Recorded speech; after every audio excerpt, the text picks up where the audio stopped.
Namaste, welcome to Gita's kitchen. For Prasadam today, we'll be making Urad Dal Modak or Ulundu Kolakattai.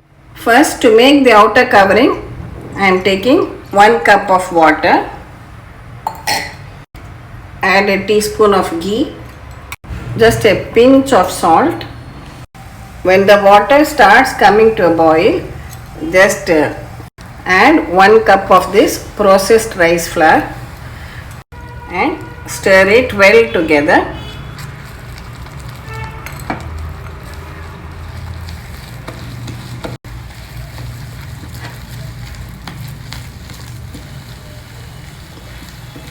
Let it all come together. Mix it without any lumps. We'll switch it off. Now I am transferring it to a wet piece of white cloth. Just cover it and allow it to rest for some time. I have already made a video on how to make this homemade rice flour. I'll give you the link in the description box. For making the stuffing, I have soaked 1 cup of urad dal for 1 hour. Now we'll drain out the excess water from it. Take the soaked urad dal in the mixie jar. Add 2 green chillies and we'll grind it into a coarse and thick paste. See, we have made it into a coarse and thick paste. So don't add much water while grinding. We'll add some salt to this. Mix it well.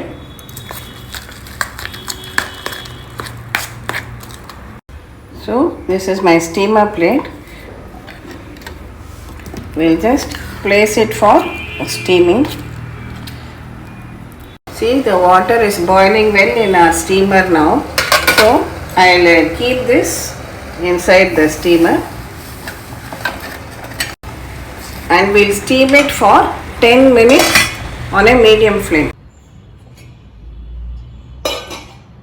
Now let's just check it. See, it is not sticking to the spoon. That means it is done. We can now remove this and allow it to cool for some time. Now grease a thali and just invert this on it and allow it to cool. I have just cut it into pieces and when cool you can crumble it with your fingers like this, or better still put it all into a mixie jar and in the pulse mode just 2 or 3 pulses and you will get a lovely usli like this. Steamed dal is now crumbled and ready. Next, heat about a tablespoon of oil in a pan. Add some mustard seeds, a few cummin seeds, a little bit of hing and some curry leaves.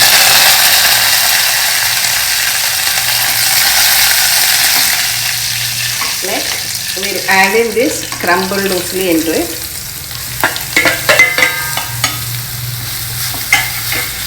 And just stir it for a few minutes.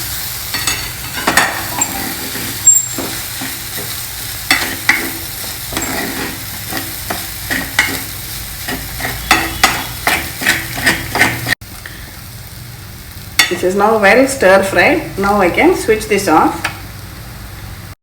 Now to make the outer covering, I have already shown it to you in yesterday's video. I will give you the link also. Make small balls out of this outer covering dough like this and keep it ready. This time we will do a slightly different shape for the cups. That is, you make the cup the same way like this by pinching the edges.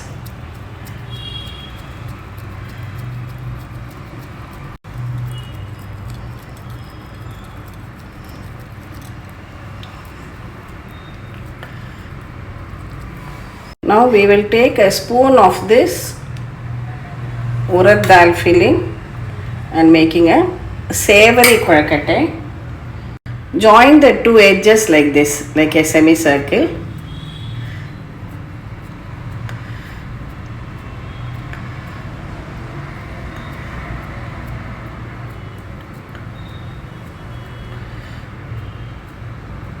can just fold the edges so that it doesn't open out.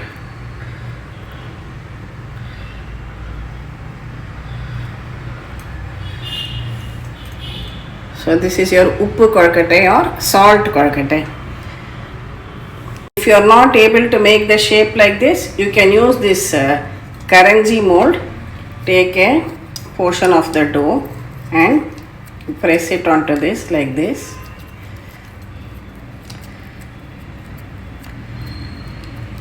Likewise, do it on the other side also.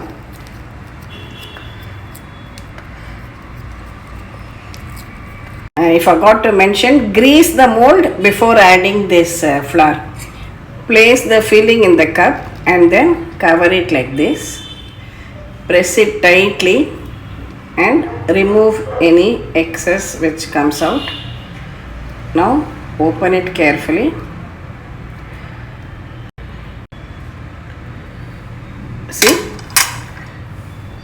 Lovely half moon shaped uppu korkatai. And just make sure, in case it's open, you can dip your finger in some water and seal the edges like this. Just make sure that it is sealed well on all sides. Likewise, we'll make the remaining uppu korkatais or savory korkatais, urad dal korkatais, ulundu korkatai, and then steam it for 10 minutes. Again, keep some water for boiling in the steamer. I just place this so that this comes at a height and it is easy to remove and place. Steam it for 7 to 8 minutes on a medium flame. I have switched it off. See, our ulundu korkatais or urad dal korkatais or urad dal modakams are ready. See, now we are ready to offer our Urad Dal Modakam or ulundu korkatai to Ganesha.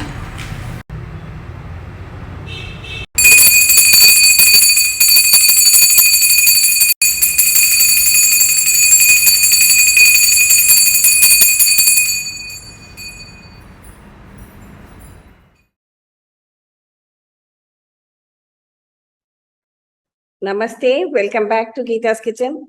Shuklam Paradaram Vishnu Shashi Varnam Chaturbhujam Prasanna Vadanam Dhyayet Sarva Vignopashantayet. Yesterday, in the first Shodasha Nama, we saw Sumukha, the first name of Ganapati, as a pleasant-faced one, Sumukha.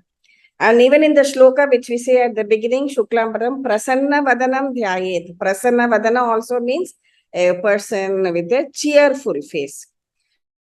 Now we go on to the next name, Sumukascha Ekadantascha. Second one is Ekadanta. What is the meaning of this? Danta means tusk. Ekadanta means the one with one tusk. Now, normally, elephants, male elephants generally have two tusks.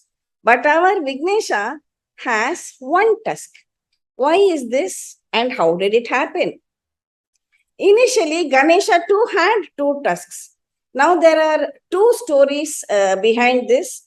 If you closely look at any photo of Ganesha, you will find that his right tusk is slightly broken. Why did this happen? One story goes that sage Vyasa was composing the Mahabharata. All of us know that it was sage Vyasa who composed the Mahabharata. Now he wanted somebody as a scribe who could take down the shlokas as he was dictating. So then he chose Ganesha for the job. So when Vyasa requested Ganesha, please write down all the shlokas and be my scribe. Ganesha agreed. But on one condition, he said, you should tell the shlokas as fast as I am writing. I will not stop for you. So your recitation should be continuous. Vyasa thought for a moment. He knows Ganesha is highly intelligent. And then he said, okay, Ganesha, agreed. But I will also give one condition. And what is that? He said, after I write a shloka, you should transcribe it. That is, you should write it only after understanding the meaning. So this went on for some time. And Vyasa, at times, when he felt a little bit exhausted, he would compose a particularly difficult sloka with the view that, okay, maybe Ganesha will take a little time to understand it. So by the time he understands and then writes it down, I can think of composing the next sloka.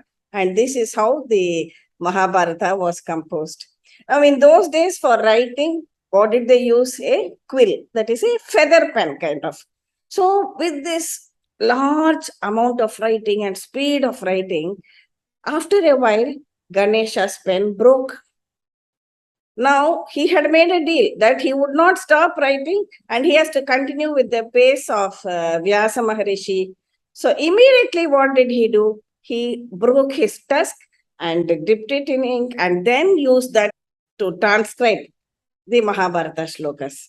So, that is one story of how Ganesha broke his tusk.